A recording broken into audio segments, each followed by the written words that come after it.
안녕하십니까. 이번에 고졸 도덕 기출 해설 영상을 맡은 장현영입니다. 자, 도덕인데 도덕 같은 경우에는 의외로 어려워하시는 분들도 꽤 많고 의외로 엄청 쉽다라고 여기시는 분들도 꽤 많죠. 과목에서 그 수강생 분들에 따라 응시자에 따라서 이제 좀 체감 난이도가 많이 다르실 수 있는데 그런 부분에 있어서 이제 사상이나 혹은 사상가들을 좀 어려워하시거나 혹은 이제 이 문제에서 뭘 원하는지를 잘 모르신다면 약간 어렵게 느끼실 수도 있고, 상대적으로 이제 사상가나 사상에 대해서 좀 제대로 알고 계신다면 오히려 더 쉽게 느껴지실 수도 있습니다. 문제를 풀어보셨거나 아니면 수업을 들어보신 분들은 아시겠지만 도덕은 사회랑 이제 매우 겹치는 부분이 많기 때문에 그런 부분들에 있어서 좀 겹치는 부분들을 같이 알아두신다면 사회나 도덕에 있어서 훨씬 더 시너지가 날 거라고 생각이 듭니다. 자, 바로 해설 들어가도록 하겠습니다. 자, 1번입니다. 다음 설명에 해당하는 용어는 무엇인가? 자, 윤리적 문제 상황에서 두 가지 이상의 도덕 원칙 사이에서 갈등과 충돌이 전개되는 상황. 자, 이걸 보통 일반적으로 딜레마 상황이다, 혹은 윤리적 딜레마, 도덕적 딜레마다 이렇게 얘기를 합니다. 이 문제 같은 경우에는 기존에는 잘 출제되지 않았던 문제고요. 이번에 이제 좀 새롭게 출제된 유형이라고 할 수 있겠는데, 사실 나머지 내용들을 알고 계신다면 정답을 고르시기에는 그렇게 어려운 게 없었을 겁니다. 자, 이데아는 이제 우리가 배웠던 사상가들 중에서 이제 플라톤이라는 사람이 추구하는 진리 내지는 원본, 혹은 이제 어떤 개념적인 측면을 얘기하는 거고, 혹은 이제 이상적인 사회 내지는 모습을 의미하기도 합니다. 자, 4번에 있는 정언명명. 이 경우는 이제 칸트가 주장하는 이제 도덕 법칙이 되겠죠. 그래서 2번하고 4번은 과감하게 제거해 주시면 되겠고, 자, 가상현실이다. 이거는 지금 정보 사회에서 이제 AI라든지 뭐 AR 기술이라든지 이런 것들이 등장하면서 나온 내용이기 때문에 설명과는 전혀 관련이 없습니다. 그래서 정답은 이제 1번 딜레마 상황이 되겠고요. 내용이 조금 어렵게 느껴질 수도 있겠지만 이런 문제가 나왔을 때 이제 의미만 제대로 짚어주신다면 이런 문제가 또 나왔을 때 실수하실 일은 없을 겁니다. 의미만 확실하게 잡아주시고요. 자, 2번으로 가겠습니다. 자, 2번 같은 문제는 이제 좀 개념적인 이해가 필요한 문제가 되겠죠. 자, 2번 가에 들어갈 윤리 사상을 고르라고 했고요. 주어진 키워드로는 사단, 오륜, 그리고 효제, 충서, 자, 이런 내용들이 나와 있습니다. 요 유형 자체는 그렇게 낯선 유형은 아니에요. 기출에서 이제 계속 나왔던 유형들이고, 의미 자체는 깊게 모르셔도 이 키워드들이 상징하는 사상이 무엇인지는 고르실 수 있어야 됩니다. 자, 사단의 경우에는 맹자라는 사람이 얘기했던 인간의 선한 마음을 얘기하고요. 그 다음에 오륜의 경우에는 인간이 지켜야 되는 덕목들, 관계에서 지켜야 되는 덕목들. 효제는 이제 자식으로서 부모에게 해야 하는 효, 그리고 형제 자매 관계에서 이제 우애 깊게 지내는 자식으로서의 도리를 얘기하고 있고, 충서는 이제 인의 실현, 유학에서 강조하는 인이라는 덕목을 실현하는 방법 중에 하나이고, 다르게 얘기하면 공감입니다.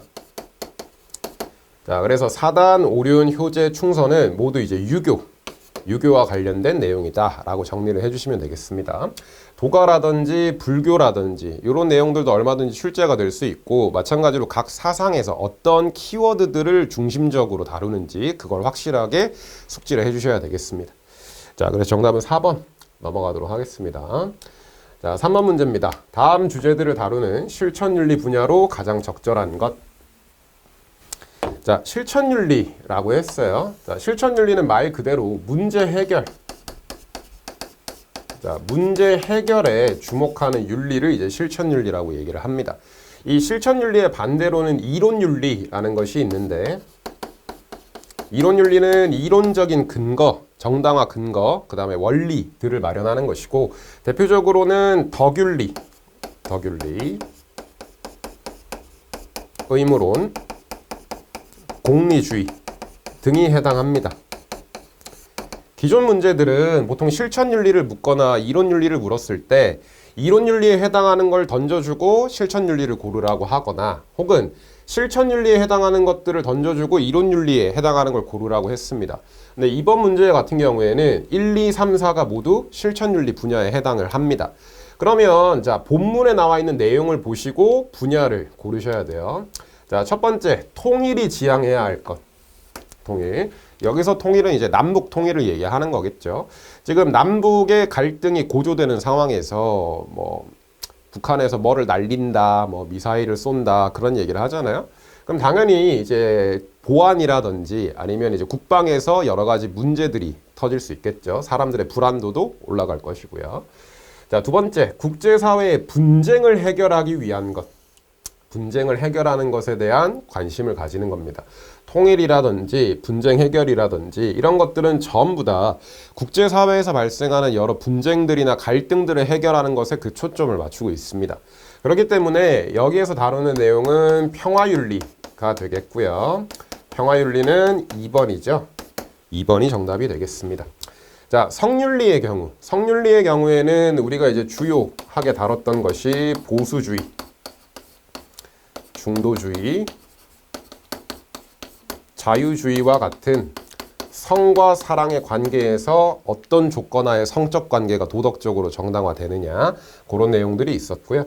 직업윤리의 경우에는 동양사상, 특히 이제 유학을 바탕으로 하는 동양사상들 그리고 서양 사상에서 직업과 관련해서 무슨 얘기를 했느냐. 그 다음 생명윤리 같은 경우에는 여러 생명윤리의 문제들이 있었죠. 대표적으로 자살이라든지 안락사라든지 뇌사라든지 혹은 인공임신 중절과 같은 그런 문제들을 다루는 파트가 생명윤리가 되겠습니다. 그래서 분야별로 어떤 내용들을 다루는지 숙지를 하셔야 됩니다. 자, 4번으로 가겠습니다. 다음 설명에 해당하는 도덕원리 검사 방법은 무엇입니까? 자, 여기서 도덕원리 검사 방법을 묻고 있어요. 얘는 출제 빈도가 그렇게 높지는 않습니다. 높지는 않고 우리가 이제 공부를 할 때의 경우에도 한 2가지 정도만 숙지를 잘 해주시면 됩니다. 이 문제가 나왔을 때 2가지 내용만 잘 아시면 정답을 고르시는 건 그렇게 어렵지 않을 겁니다. 자, 여기서 도덕원리 검사라고 나와 있고요. 이 내용은 이제 우리가 책에서 도덕적 추론과 관련해서 어떤 윤리적 문제 상황에서 어떤 식으로 접근을 해야 되는지를 판단하는 게 도덕적 추론입니다.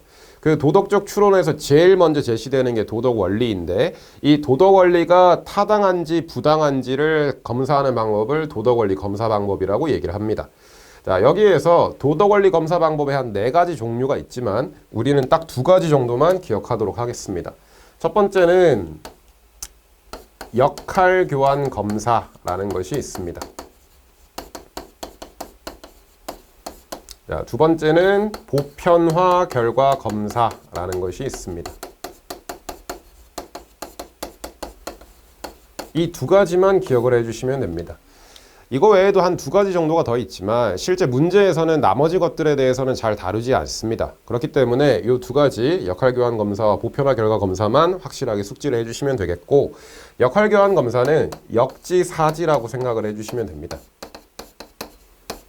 입장을 바꾸는 거예요. 입장을 바꿔서 상대방의 입장에서 받아들일 수 있는지 혹은 내 입장에서 받아들일 수 있는지를 판단하는 방식입니다. 자, 보편화 결과 검사. 자, 보편화라는 얘기는 누구나 모두라는 뜻입니다. 자, 그러면 보편화 결과 검사는 모든 사람에게 적용했을 때 문제가 있는지 없는지를 판단하는 방법이 보편화 결과 검사입니다. 자, 그럼 본문을 보시면 도덕 원리를 모든 사람에게 적용했을 때 라고 딱 제시를 했습니다. 그러면 모든 사람에게 적용했을 때 문제가 있는지 없는지를 확인하는 방식이니 보편화 결과 검사가 정답이 되겠죠. 자, 선지를 보셔도 2번하고 3번은 과감하게 제거를 해주셔야 됩니다. 역할교환 검사나 보편화 결과 검사가 아니라면 2번하고 3번은 해당하는 내용이 아닙니다. 자, 1번의 포석검사. 포석검사의 경우에도 도덕원리 검사 방법이라고 얘기할 수 있습니다. 포석검사는 해당 제시된 원리가 더 상위의 원리에 포함이 되는지 안 되는지를 따져보는 방식입니다. 하지만 이 내용 자체는 문제에 출제되지 않기 때문에 그냥 가볍게 의미 정도만 아시면 되겠습니다. 정확하게 내용을 고를 수 있는 힌트가 나왔기 때문에 정답은 보편화 결과 검사 4번이 되겠습니다. 5번입니다. 다음에서 설명하는 사회 갈등의 종류는 무엇인가? 사회 갈등이네요. 자, 사회 갈등에는 지금 나와 있는 것처럼 지역 갈등, 성별 갈등, 노사 갈등, 세대 갈등 등 여러 가지 종류들이 있습니다. 자, 그러면 본문을 보시고 이제 구별을 하셔야 되는데, 자, 본문에 보시면 급속한 사회 변화에 따라 연령 및 시대별 경험의 차이로 인한 갈등이라고 나와 있어요. 나이대에 따라, 연령대에 따라, 세대에 따라서 갈등이 발생하는 걸 얘기합니다. 자, 그러면 변화에 빠르게 적응하는 이들, 상대적으로 연령층이 낮은 사람들을 얘기하는 것이겠고, 상대적으로 그렇지 못한 이들은 연령대가 상대적으로 좀 높은 사람들을 얘기하겠죠. 자, 그러면 이 둘 세대 사이에서 충돌하는 갈등이기 때문에 이 문제에서 요구하는 건 세대 갈등을 찾으라는 게 되겠죠. 정답은 4번이 되겠습니다. 자, 지역 갈등의 경우에는 대표적으로 이제 지역과 지역의 이권이 충돌하는 경우가 있겠습니다. 편의시설이라든지 혐오시설의 설치가 있을 수 있겠고요. 그 다음에 지역 간의 생활 수준의 차이들도 얘기할 수 있겠습니다. 자, 남녀 갈등의 경우에는 대표적으로 성차별 문제들이 있을 수 있겠죠. 자, 노사 갈등의 경우에는 노동자와 사용자 사이의 갈등, 노동 조건을 둘러싼 갈등들이 있겠습니다. 정답은 4번으로 정리하도록 하고요. 자, 6번 바람직한 토론의 자세로 적절하지 않은 것. 제가 도덕 수업을 하거나 항상 해설을 할 때 주의 내지는 당부 말씀 드리는 게 이런 식으로 적절하지 않은 혹은 옳지 않은, 다른 이런 표현들이 나온다면 꼭 표시를 하고 푸시는 걸 추천을 드립니다.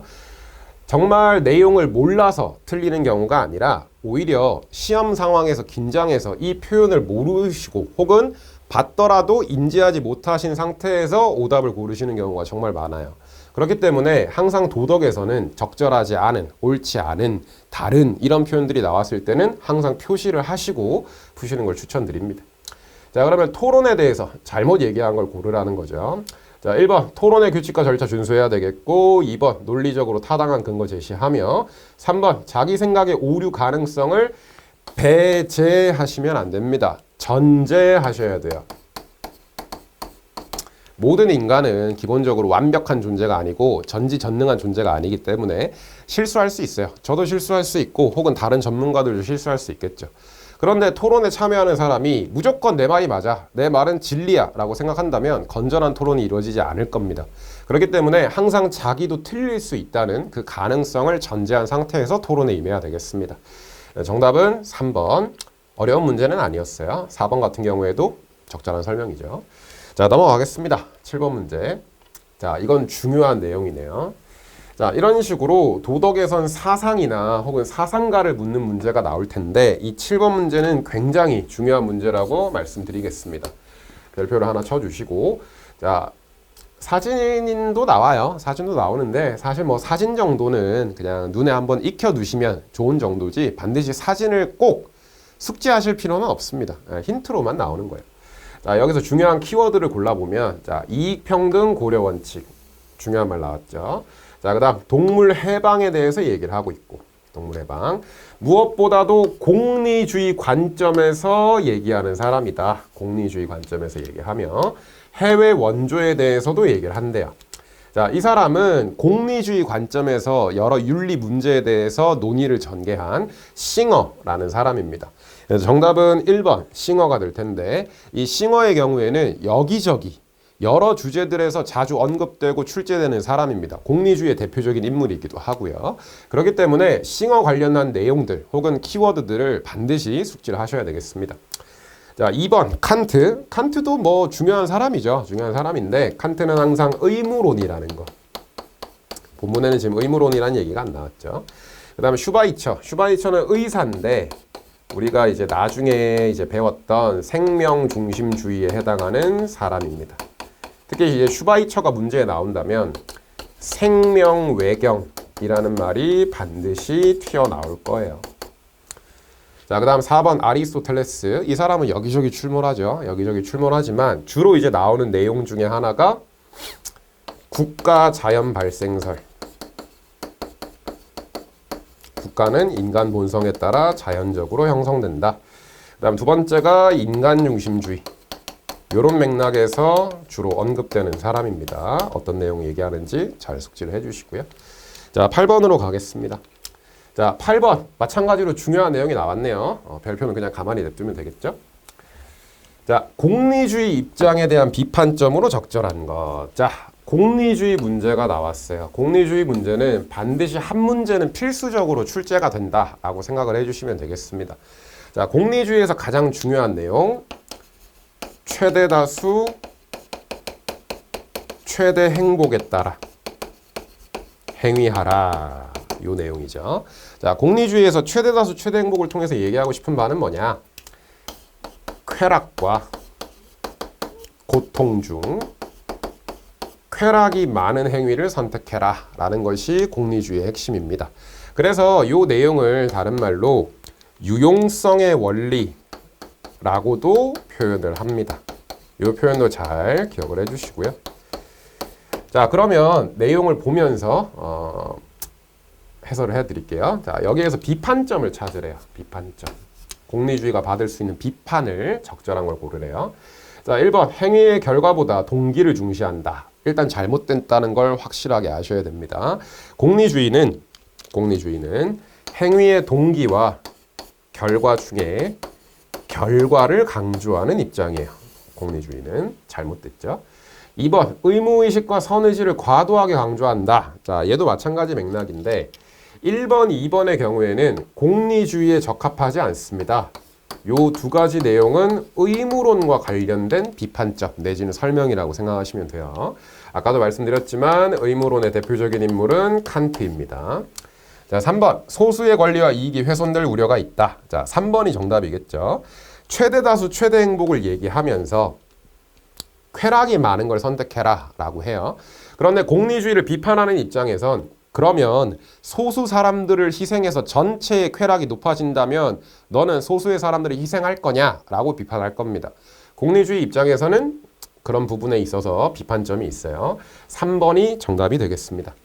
자, 그런데 4번 보시면 사회 전체 행복보다 개인의 행복을 우선한다 라고 나와 있죠. 아마 문제에서 오답을 고르셨다면 4번을 고르셨을 확률이 꽤 있습니다.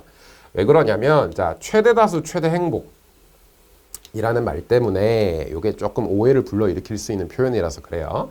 자, 공리주의는 이 최대 다수 최대 행복이라는 표현을 통해서 개인의 행복과 사회 전체의 행복을 사회 전체 행복 사이에 조화가 가능함을 보여주고자 합니다. 물론 공리주의 입장에서도 개인 행복을 조금 더 중요하게 여기는 부분이 있기는 하지만 최대 다수 최대 행복을 통해서 개인이 다 행복하다면 그것이 사회 전체 행복으로 연결된다라는 부분을 강조하고 싶은 거예요. 그렇기 때문에 4번의 경우에는 우선한다 라고 보기는 어렵습니다. 정답은 3번입니다. 자, 넘어갈게요. 9번 기억에 들어갈 용어로 가장 적절한 것을 고르시오. 이런 문제가 나오면 어렵게 생각하실 필요가 없습니다. 자, 볼게요. 탐구 주제, 기억. 필요성을 보시면 인간의 욕망은 무한한데, 욕망은 차고 넘치는데 재화는 한정되어 있다. 그러면 자, 이 두 가지 조건에 의해서 인간 사회에서는 끊임없는 갈등과 분쟁과 대립이 발생할 겁니다. 그러면 자, 이걸 해결하기 위해선 얼마만큼 나눌 것인가 라는 게 핵심 주제래요. 여기서 특히나 중요한 표현은 나눈다 라는 표현이죠. 자, 우리가 나누는 걸 보통 어떻게 얘기합니까? 분배라고 얘기를 합니다. 만약에 우리의 욕심이 적당하고 우리가 추구하는 재화들이 무한하다면 우리는 얼만큼 나눌지를 따질 필요가 없어요. 우리의 욕망은 무한하지만 우리가 추구하는 재화들은 한정적이기 때문에 누가 얼만큼 무엇을 가질지에 대한 논의가 필요합니다. 그래서 이런 주제들과 관련한 이런 질문들에 대해서 탐구하는 윤리를 분배적 정의라고 얘기를 합니다. 정답은 3번 분배적 정의가 되겠어요. 이 분배적 정의와 관련해서 사상가들로는 롤스, 노직, 왈처 같은 사람들이 있고요.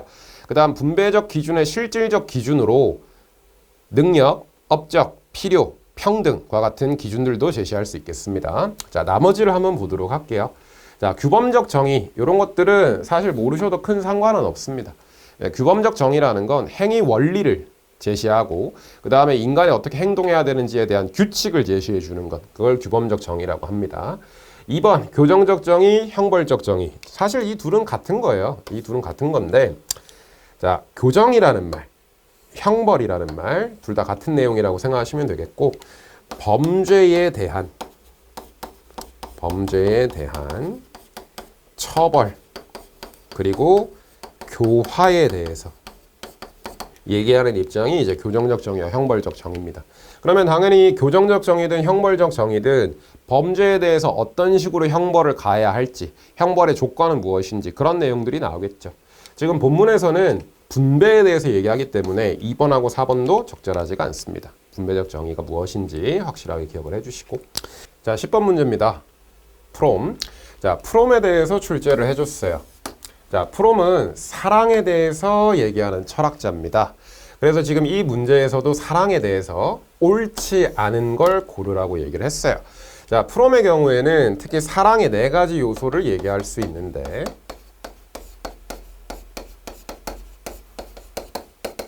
자, 이 사랑의 4가지 요소로 보호, 존경, 책임, 이해에 대해서 얘기를 합니다. 자, 그리고 사랑, 진정한 사랑이란 무엇이냐? 진정한 사랑은 동반 성장, 상호 관심, 능동적 행위, 무엇보다 주는 것이다 라고 설명을 합니다. 자, 그런데 한편으로 무엇이 사랑이 아닌지까지도 잘 기억을 해주셔야 돼요. 자, 프롬은 무엇이 사랑이 아니라고 얘기하느냐? 소유하는 것, 지배하는 것, 간섭하는 것, 희생하는 것, 봉사하는 것, 이런 것들은 사랑이 아니라고 얘기합니다. 특히 소유, 지배, 희생, 봉사들은 절대로 사랑이 아니라는 점 확실하게 기억을 해주셔야 됩니다. 자, 또한 수동적 행위 안 됩니다. 받는 것도 아닙니다. 자, 그래서 프롬이 어떤 것들을 사랑이라고 얘기하고 어떤 것들은 사랑이 아니라고 하는지 구별을 잘 해주셔야 돼요. 자, 1번 보겠습니다. 상대를 지배하고 소유하는 것. 지배 아니고요. 소유 아닙니다. 그래서 정답은 1번이 되겠고요. 자, 2번. 상대의 독특한 개성을 이해하는 것. 이해. 자, 3번. 상대의 요구에 책임 있게 반응하는 것. 책임. 4번. 상대의 생명과 성장에 적극적인 관심을 갖는 것. 자, 사랑은 상호 관심이다. 이렇게 나와 있죠.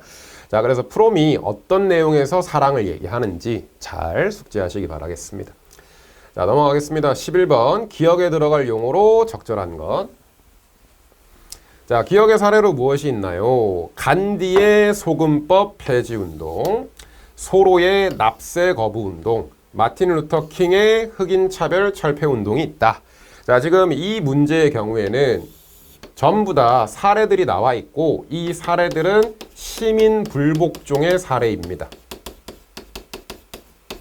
시민 불복종의 경우에는 사회나 도덕에서 중요하게 출제되는 주제들이고 시민 불복종은 거의 필수적으로 출제되는 내용이기 때문에 반드시 숙지를 잘 해주셔야 됩니다.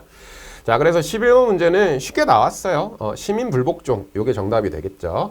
다만 이 시민 불복종이 조금 어려워진다면 시민 불복종의 정당화 조건 혹은 사상가인 롤스, 소로 이런 사람들이 어떤 주장을 했는지까지도 확실하게 기억을 하셔야 되겠습니다. 1번의 공정무역은 윤리적 소비와 관련되고요. 자, 2번의 생명공학은 생명윤리랑 관련되겠죠.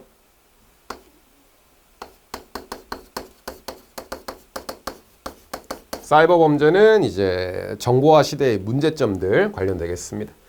넘어가겠습니다. 12번. 자, 생명복제를 반대하는 입장으로 대답으로 옳은 것을 고르시오. 자, 반대하는 입장을 고르래요. 찬성이 아니고 반대하는 입장을 골라라. 자, 그러면 여기도 표시를 하나 해주시고. 자, 그럼 반대하는 입장 골라보겠습니다. 자, 질문. 생명복제는 생명의 존엄성을 훼손하나요? 자, 반대하는 입장에서 봤을 때 생명복제는 생명 존엄성을 훼손하는 행위입니다. 생명의 고유성이라든지 자연의 질서에 어긋나는 짓이에요. 그렇기 때문에 이 질문에 대해서 반대하는 입장이라면 예 라고 할 것이고, 두 번째, 생명복제는 자연의 질서에 어긋나는 행위인가? 마찬가지 질서에 어긋나는 행위라고 얘기할 겁니다. 그래서 A와 B 모두에 들어갈 내용은 예가 되겠죠. 그래서 정답은 1번 되겠습니다. 어려운 문제는 아니었어요. 다만 문제에서 반대 입장을 고르라는 것인지 찬성 입장을 고르라는 것인지 혹은 그 입장으로 옳은 걸 고르라는 건지 옳지 않은 걸 고르라는 것인지 그 부분만 유의를 해주시면 되겠습니다. 자, 13번. 공직자가 지녀야 될 덕목에 해당하지 않는 것. 자, 공직자라는 건 말 그대로 나란 일 하는 사람들이죠. 전체 공동의 이익을 위해서 중요한 공직을 수행하는 사람들을 공직자라고 얘기합니다. 자, 그러면 1, 2, 3, 4 중에 해당하지 않는 걸 고르시오. 당연히 부패는 공직자가 가져야 될 덕목이 아니죠. 가장 멀리 해야 될 내용이 부패입니다. 자, 부패 말고 오히려 공직자는 뭘 추구해야 될까요? 청렴이 들어가야 되겠죠. 욕심 부리지 않는 것, 부정부패하지 않는 것. 자, 그래서 정답은 2번이 되겠습니다. 공직자는 청렴이 필요하다. 자, 14번 문제. 과학기술자가 지녀야 될 윤리적 자세를 보기에서 고르시오. 자, 과학기술자래요. 기술자. 자, 그러면 이 과학기술자를 어떻게 이해하셔야 되냐? 과학자라고 이해하셔도 별 무리는 없습니다. 과학기술자도 과학적인 지식을 바탕으로 기술을 만들어내기 때문에 그냥 과학자다 이렇게 이해하셔도 큰 문제는 없습니다. 다만 과학자한테는 이 윤리적 책임 내지는 자세가 두 가지가 있어요. 하나는 내적 책임이라는 것이 있고 두 번째는 외적 책임이라는 것이 있습니다. 자, 내적 책임은 연구 과정과 관련해서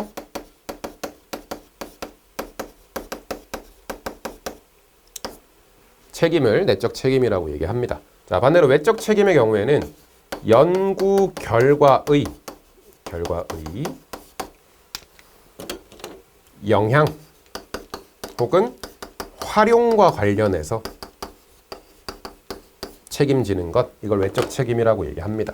입장에 따라서 과학기술자들은 내적 책임만 져도 된다 혹은 외적 책임까지 져야 된다 그런 식으로 출제될 수도 있기 때문에 각각의 내용들이 어떤 범위에서 책임을 얘기하는지를 잘 숙지를 하셔야 되겠습니다.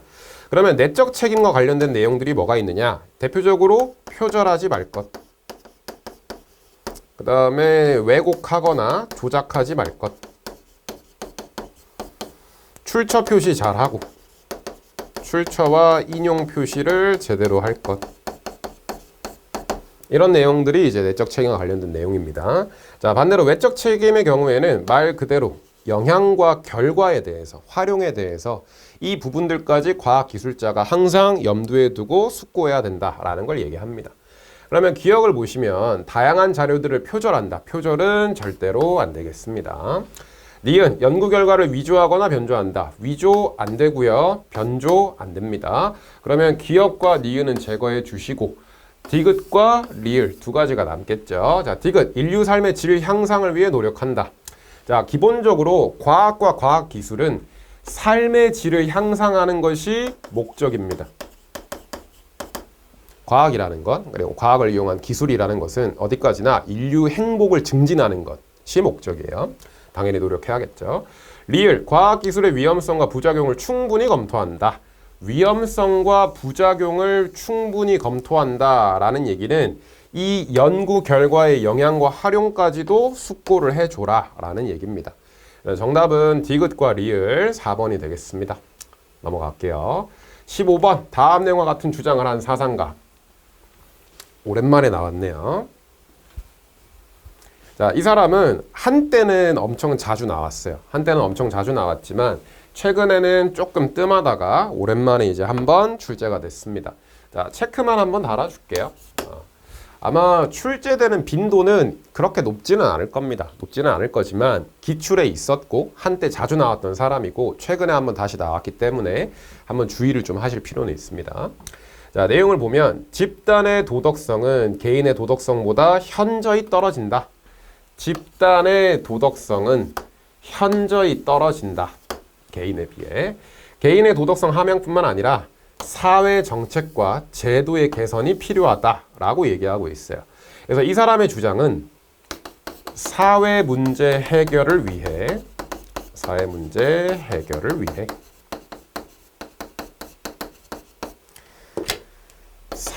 윤리적 접근이 반드시 필요하다 라고 얘기하는 사람입니다. 자, 여기서 사회 윤리적 접근으로서 등장하는 해결 방법이 강제력이에요. 강제력이 필요하다.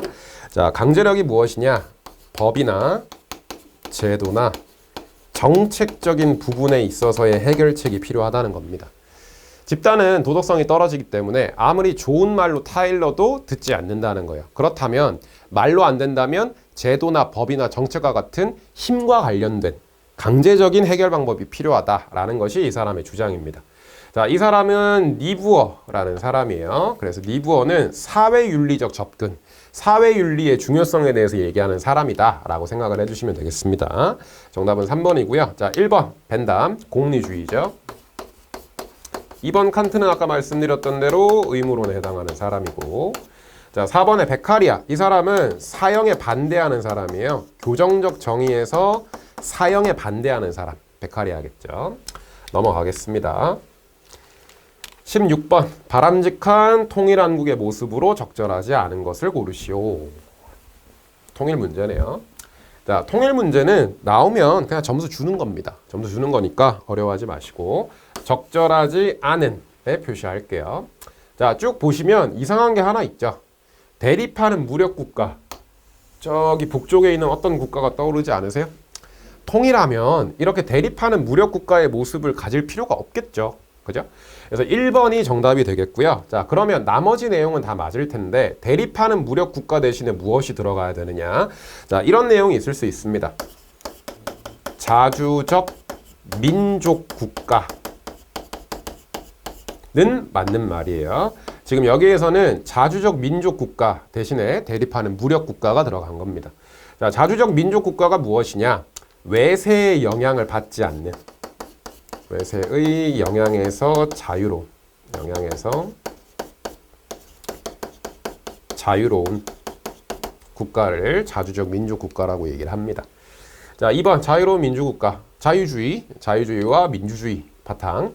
3번 문화국가, 우리 뭐 한류 말할 필요 없잖아요. 자, 4번 정의로운 복지국가, 정의가 중요한 사회, 사회적 약자들을 보살필 수 있는 복지제도가 시행되는 나라. 다 맞는 말이겠죠. 자, 17번 가겠습니다. B에 들어갈 내용으로 적절한 것을 고르시오. 자, 이건 중요한 문제고 약간 어려운 문제네요. 여기에서는 별표 2개 정도 달아주겠습니다. 자, 이 주제는 반드시 나오는 주제 중에 하나이고요. 이걸 보통 자연윤리라고 얘기합니다. 4단원에서 가장 중요한 내용 중에 하나가 자연윤리와 관련된 내용인데, 인간과 자연의 관계에서 어디까지 인간이 존중해야 되느냐에 대해서 얘기를 합니다. 그래서 이 자연윤리와 다루는 내용들로 인간중심주의가 있고요. 동물중심주의, 생명중심주의, 그리고 생태중심주의가 있습니다. 요 4가지 입장을 구별을 잘 해주셔야 되는데, 자, 내용은 보면서 설명을 드릴게요. 자, 가를 보시면 가는 동물중심주의랍니다. 가는 동물중심주의래요.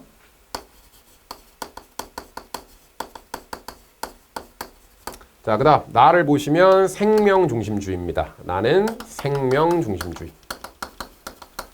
그러면 자, 우리가 문제에서 구해야 될 것은 A, B, C 중에서 B에 들어갈 내용을 고르시는 거예요. 자, B는 교집합이겠죠.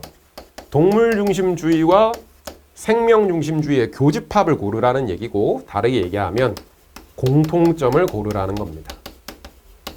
자, 그러면 공통점이 무엇인지 한번 찾아봐야 되는데, 자, 들어가기 전에 인간 중심주의는 인간만 중요하다는 거예요. 인간만. 동물 중심주의는 인간과 더불어서 동물까지 중요하다라고 하는 입장. 생명 중심주의의 경우에는 인간, 동물, 식물까지 중요하다라고 얘기하고요. 생태 중심주의는 인간과 동물, 식물에 더해서 무생물까지 중요하다라고 얘기하는 입장입니다. 범위가 다르죠. 존중의 범위가 다르기 때문에 그것으로 구별을 하시는 겁니다. 자, 1번 보시면 동물을 인간만을 위한 수단으로 여긴다. 동물을 수단으로 여긴다 라고 한다면 얘는 인간 중심주의예요. 인간 중심주의. 2번 도덕적 고려의 범위에 동물이 포함된다. 자, 이게 정답이 되겠네요. 동물 중심주의도 동물까지 존중하라고 얘기하고, 생명 중심주의도 인간, 동물, 식물까지 중요하게 여겨라 라고 합니다. 그래서 얘가 공통점이 되겠네요. 그래서 2번이 정답이 되겠습니다. 자, 3번 인간만이 도덕적 지위를 지닌다 라고 한다면 얘도 인간 중심주의가 되겠습니다. 4번 무생물을 도덕적 고려 대상으로 여긴다. 자, 무생물까지 존중해라 라고 한다면 얘는 생태 중심주의예요. 다른 말로 전일론적 관점이다 라고도 얘기합니다. 대표적인 인물로는 레오폴드라는 사람이 있어요. 각 입장들에서 도덕적 지위를 인정하는 범위에 대해서 구별을 잘 해주셔야 되겠고, 각각 사상들의 특징, 해당하는 사람들이 누구인지 그걸 확실하게 숙지를 잘 해주셔야 됩니다. 이 내용은 일부가 사회랑도 겹치는 내용이기 때문에 도덕과 사회를 같이 보신다면 반드시 숙지를 하셔야 되겠습니다. 넘어가겠습니다. 자, 18번 다음 내용에 해당하는 윤리 문제는 무엇인가? 정식으로 음반을 구입하지 않고 인터넷에서 불법으로 노래 파일을 내려받는 행위. 자, 불법으로 노래 파일을 내려받는 행위. 우리가 이걸 일반적으로 불법 다운로드라고도 하고요. 혹은 저작권 침해라고도 얘기를 합니다. 자, 저작권은 창작자의 권리를 저작권이라고 얘기를 하죠. 우리가 이런 식으로 대가를 지불하지 않고 불법으로 내려받는다면 창작자의 권리를 침해하는 게 됩니다. 대가를 지불하지 않고 무단으로 사용하니까요. 자, 이 저작권 침해를 다른 말로도 얘기할 수 있습니다. 지적 재산권을 침해했다 라고도 표현할 수 있어요. 의미는 같지만 표현은 조금 다르기 때문에 잘 숙지를 해주시면 되겠습니다. 정답은 2번이 되겠고요. 자, 나머지 내용들을 한번 볼게요. 3번 보이스피싱은 굳이 얘기할 필요가 없을 것 같고, 자, 1번의 정보격차. 정보격차는 정보사회의 빈부격차이다 라고 생각을 해주시면 되겠습니다. 정보를 누가 많이 가졌냐가 아니라 정보를 누가 얼만큼 활용할 수 있느냐의 차이에 따라서 빈부격차가 발생하는 것, 이걸 정보격차라고 합니다. 4번 사이버 따돌림. 요거는 사이버 폭력과 관련되겠죠. 정보사회의 문제 중에 하나지만 본문과는 맞지 않습니다. 그래서 정답은 2번이 되겠습니다. 자, 19번 가나에 들어갈 내용으로 적절하지 않은 것. 마찬가지 적절하지 않은 걸 고르라고 하네요. 도덕은 항상 적절하지 않은, 옳지 않은 이런 문제가 많이 나오기 때문에 항상 유의를 하시고, 자, 대중문화에 대해서 규제해야 하나요? 여기에 대해 찬성 입장이 있고 반대 입장이 있는 거죠. 그러면 가에는 찬성 입장과 관련된 내용이 들어가야 되겠고, 나에는 반대 입장이 들어가야겠죠. 1번, 자, 성상품화를 예방할 수 있다. 이건 규제에 찬성하는 내용이 맞습니다. 규제 찬성. 2번, 청소년을 폭력적 문화로부터 보호할 수 있다. 우리가 대중문화 접할 때 항상 폭력적인 장면, 선정적인 장면 많이 나오는데, 그런 부분에 있어서 규제를 가한다면 청소년을 폭력적인 부분 혹은 선정적인 부분에서 보호할 수 있겠죠. 얘도 규제에 찬성하는 내용입니다. 적절합니다. 3번, 다양한 문화가 폭넓게 창조된다. 자, 자, 얘는 반대하는 입장이라고 할 수가 없겠죠. 오히려 반대하는 입장이라면, 규제를 반대하는 입장이라면 규제 때문에 규제가 문화를 억압한다 내지는 제한한다 라고 얘기를 할 거예요. 폭넓게 창조되지 않을 겁니다. 그래서 정답은 3번, 적절하지 않기 때문에 3번이 정답입니다. 4번, 창작자의 표현할 자유와 권리가 침해된다. 자유와 권리의 침해도 반대, 규제에 반대하는 중요한 근거입니다. 자, 이런 식의 문제는 항상 찬성 입장과 반대 입장을 구별만 잘 해주시면 됩니다. 개념적으로 깊게 기억하실 필요도 없고 굳이 외우실 필요도 없어요. 다만 문제에서 맥락상으로 무엇이 찬성이고 무엇이 반대일지 그 부분만 확실하게 구별을 해주시면 되겠습니다. 넘어가겠습니다. 20번. 다음 설명에 해당하는 것은 무엇인가? 이 내용은 조금 중요한 내용이네요. 그래서 20번에는 체크를 하나 달겠습니다. 별표까지는 조금 과하고요. 체크 정도. 자, 일단 이건 다문화 정책이에요.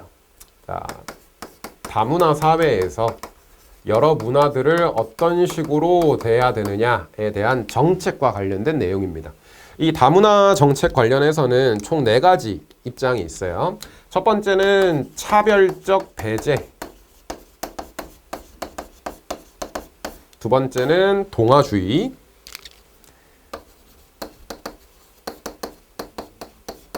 세 번째는 다문화주의,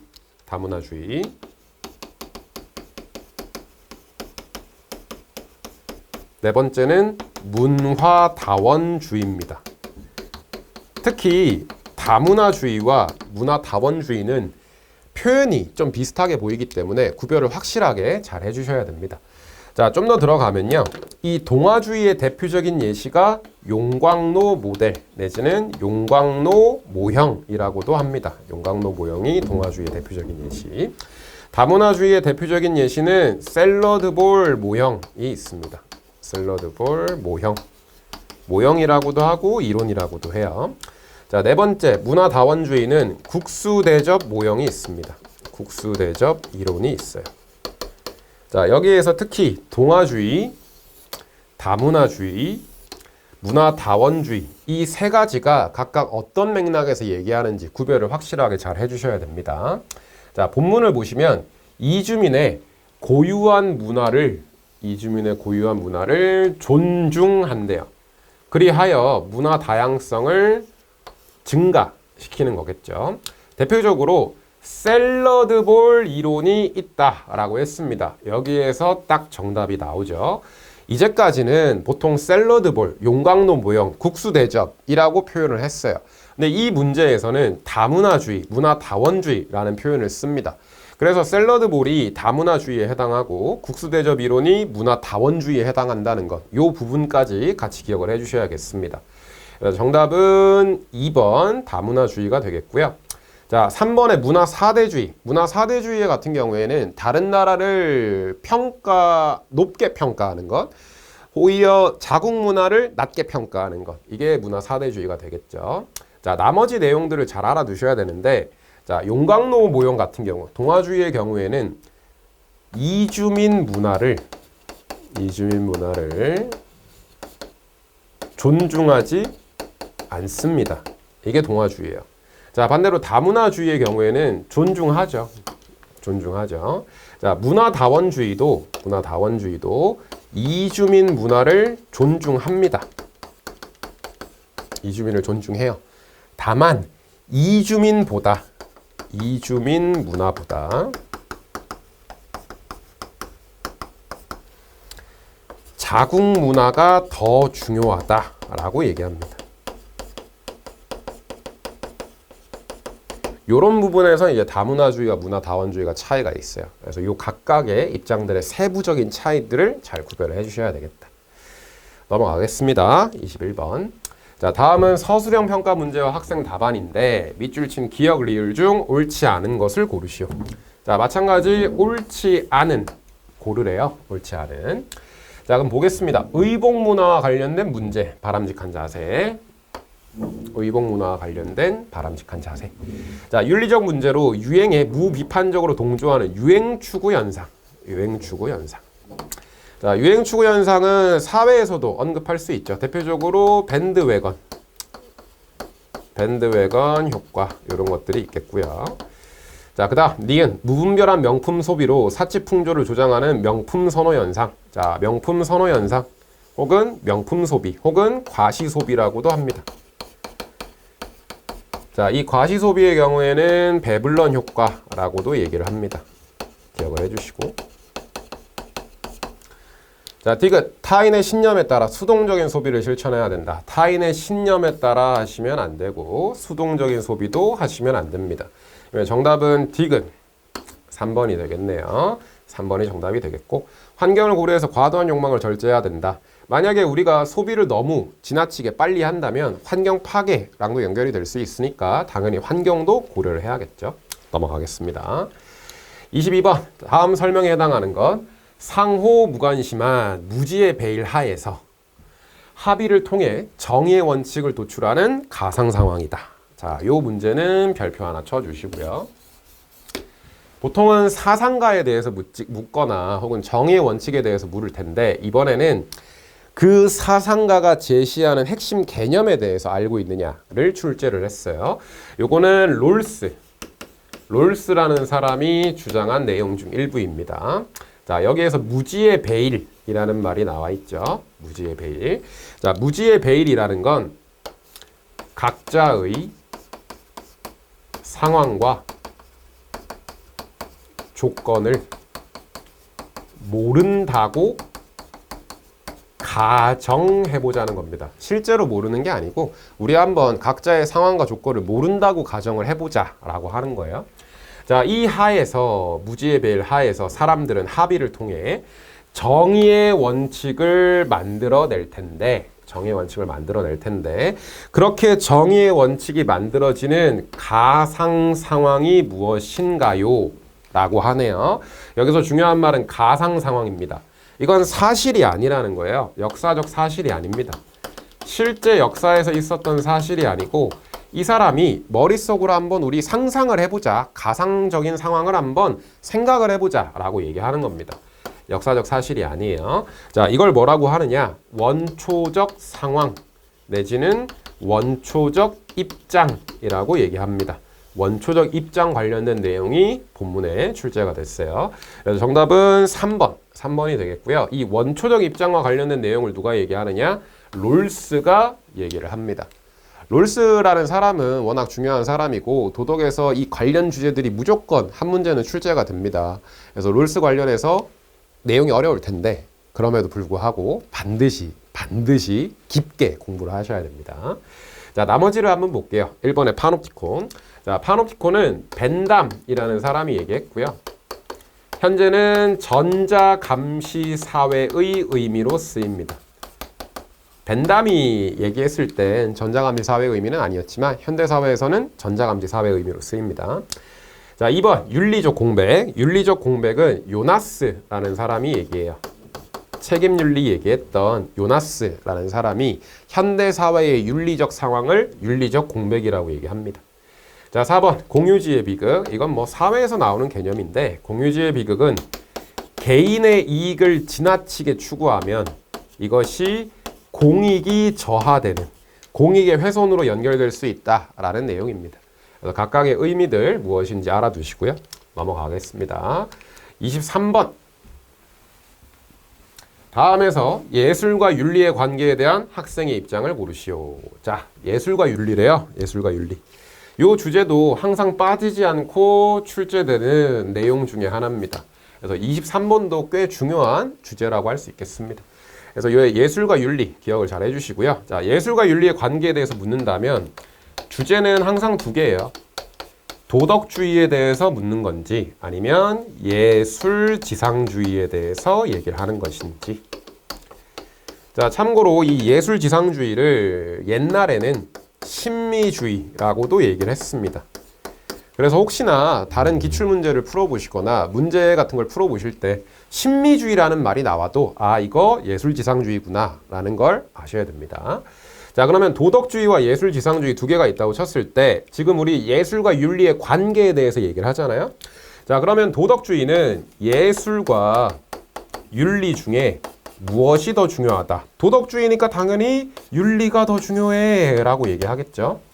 반대로 예술지상주의의 경우에는 예술과 윤리 중에 예술이 더 중요해 라고 얘기하는 입장일 겁니다. 그래서 도덕주의와 예술지상주의가 어디를 더 강조하는지 구별을 해주시고요. 자, 내용을 보겠습니다.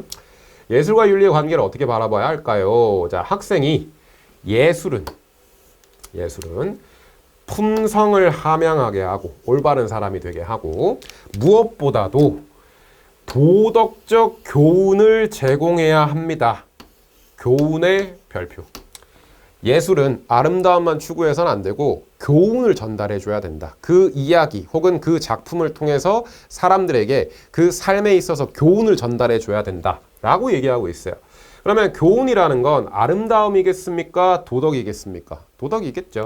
그래서 이 입장은 도덕주의가 되겠습니다. 자, 그러면 도덕주의 관련된 걸 찾으시면 되겠죠. 정답은 1번 도덕주의가 되겠고요. 2번 자유주의는 자유를 가장 강조하는 입장인데 대표적으로 롤스, 노직 이런 사람들이 있습니다. 자, 3번은 예술지상주의. 이건 예술을 강조하고 아름다움을 강조하는 거기 때문에 적절하지 않겠죠. 넘어가겠습니다. 24번 기억에 들어갈 용어로 적절한 것을 고르시오. 자, 본문을 보시면 요나스라는 이름이 나와요. 요나스. 요즘에 이 요나스라는 사람이 다시 자주 나오기 시작합니다. 옛날에도 많이 나오긴 했는데 요즘에 이제 요나스의 중요도가 좀 올라갔기 때문에 요나스가 무슨 얘기 했는지 기억을 잘 해주시고요. 자, 요나스가 뭘 강조한대요? 책임 윤리를 강조한대. 책임에 대해서 얘기하는 사람이에요. 책임. 자, 내용을 보시면 너의 행위의 결과가 인류의 존속 가능성을 파괴하지 않도록 행동해라. 인류의 존속. 이게 목적이라는 거죠. 행위의 결과가 인류의 존속을 훼손하지 않도록 파괴하지 않도록 행위하라고 하래요. 그러면 자, 어떤 행동을 할 때 결과에 대해서 숙고해야 될 것이고 반성해야 될 것이고 책임져야겠죠. 그래야지 책임윤리라고 할 수 있을 테니까. 자, 그러면서 요나스는 책임의 범위가 확대된다고 얘기를 해요. 자, 현 세대뿐만 아니고 여기 더해서 미래 세대, 더 나아가서 자연까지 책임져야 한다. 특히 요나스가 강조하는 건 이 부분입니다. 미래 세대와 자연까지 책임져야 된다라고 얘기를 해요. 자, 그러면 기억, 뭐를 고려해야 되겠어요? 미래 세대나 자연까지 고려해서 책임져라 라고 하겠죠. 그러면 정답은 1, 2, 3, 4 중에 4번 미래 세대가 되겠습니다. 과거 세대나 부모 세대나 기성 세대의 경우에는 현 세대가 가까워요. 그래서 미래 세대를 강조하는 사람이기 때문에 요나스는 미래 세대에 대해서 얘기한다는 거 기억 잘 하시고, 자, 참고로 요 맥락에서 지속 가능한 발전, 이 지속 가능한 발전도 요나스의 책임 윤리와 어느 정도 관련이 있습니다. 마찬가지로 지속 가능한 발전도 미래 세대와 자연까지 고려하라는 내용이고, 발전도 하면서 환경 보호까지 같이 해줘라 라는 내용입니다. 자, 왜 환경 보호까지 같이 해줘야 돼요? 인류의 존속 가능성을 파괴하지 않기 위해, 미래 세대의 가능성을 파괴하지 않기 위해서 우리만 다 해먹으면 안 되고 환경 보호해줘라. 그래야지 우리 미래 세대도 잘 먹고 잘 살 테니까, 그 얘기입니다. 자, 그래서 24번 요나스 관련한 문제였고요. 넘어가겠습니다. 자, 마지막 문제네요. 마지막 문제 25번. 다음에서 해외 원조에 대한 노직의 관점. 자, 이 문제는 중요한 문제죠. 해외 원조 관련해서 이제 항상 한 문제 정도는 출제가 되는 편인데, 보통 해외 원조 하면 롤스나 혹은 싱어와 같은 사람들이 출제가 됐어요. 근데 이번 문제에서는 노직이라는 사람을 중심으로 문제를 출제를 했습니다. 일단 구별을 하셔야 되는데, 원조와 관련해서 다른 나라를 도우는 데 있어서 원조에 대한 입장이 조금 달라요. 하나는 의무의 관점에서 접근하는 사람이 있고요. 두 번째는 자선의 관점에서 접근하는 사람이 있습니다. 자, 의무는 해야 된다는 거예요. 원조라는 건 해야 한다. 해야 한다. 라고 얘기하는 사람. 반대로 자선의 관점은 자유 선택이다. 해야 하는 것이 아니고 개인의 선택에 맡겨야 된다라는 입장입니다. 이 의무의 관점에 해당하는 사람이 아까 위에서 얘기했던 롤스와 싱어 두 사람. 그 다음 자선의 관점에 해당하는 사람이 지금 문제에서 다루는 노직이라는 사람이에요. 자, 노직은 우리가 앞쪽에 3단원에서도 얘기하는 사람인데 노직은 무엇보다도 소유권으로서의 정의를 강조하는 사람입니다. 소유권으로서의 정의를 강조하고요. 이 소유권, 특히 이 소유권은 개인의 권리죠. 자, 개인의 권리이기 때문에 이 개인의 권리에 대해서는 그 권리가 정당하다면 국가라 할지라도 침해할 수 없다라는 게 노직의 입장입니다. 자, 그러면 요 맥락에서 노직 관점에만 체크한 학생들을 고르래요. 자, 첫 번째 보겠습니다. 해외 원조는 자발적 선택이다. 자발적 선택이다. 자발적 선택이다. 자선이다 라고 얘기하죠. 첫 번째는 맞는 내용입니다. 자, 두 번째, 해외 원조는 윤리적 의무이다. 윤리적 의무가 아니라고 봅니다. 자선의 관점이고 의무의 관점에 해당하는 사람이 아니에요. 그렇기 때문에 두 번째는 빼주셔야 되겠고, 세 번째, 해외 원조는 질서정연한 사회가 되도록 돕는 것이다. 이건 좀 중요한 표현이네요. 질서정연한 사회가 되도록 돕는 것이다. 여기 별표 하나 치시고, 요 내용은 롤스가 주장하는 내용입니다. 롤스 하면 항상 이 얘기가 나와요. 고통받는 사회를 질서정연한 사회로 바꿔야 된다라고 얘기합니다. 자, 지금 우리는 노직에 대해서 얘기하기 때문에 세 번째 내용도 적절하지가 않습니다. 그러면 오로지 첫 번째 칸에만 표시한 사람을 골라야 되니까 B랑 C는 제거하셔야 되겠고, 그 다음 D의 경우에는 네 번째에 체크를 했어요. 오로지 첫 번째만 표시한 A가 정답이 되겠습니다. 그래서 정답은 1번이 되겠어요. 자, 여기까지 도덕 기출 해설을 진행했습니다. 여러분 어떻게 들으셨는지 잘 모르겠네요.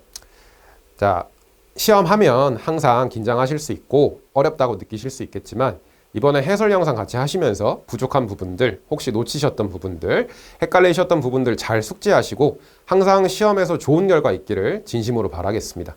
고생하셨습니다. 감사합니다.